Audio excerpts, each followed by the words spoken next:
The sound of a cracking knee isn't particularly pleasant, but it gets worse when you listen up close. It does for most people, but for me, it actually just makes me excited. Omer Inan, an electrical engineer at Georgia Tech. I actually feel like there's some real information in them that can be exploited for the purposes of helping people with rehab.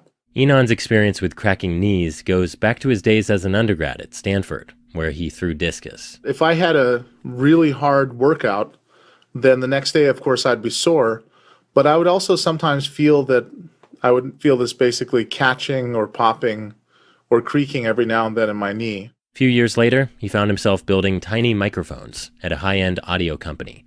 So when he got to Georgia Tech and heard the Defense Advanced Research Projects Agency, or DARPA, wanted better tech for knee injuries, he thought, why not strap tiny microphones to people's knees to eavesdrop as their legs bend? What we think it is the cartilage and bone rubbing against each other, the surfaces inside the knee rubbing against each other during those movements. He and a team of physiologists and engineers built a prototype with stretchy athletic tape and a few tiny mics and skin sensors.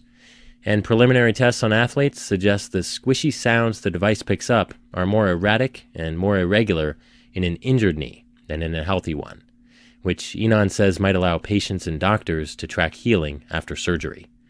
Details appear in the IEEE Transactions on Biomedical Engineering. The primary application we're targeting at first is to give people a decision aid during rehabilitation following an acute knee injury to help them understand when they can perform particular activities and when they can move to different intensities of particular activities. A useful thing to take a crack at.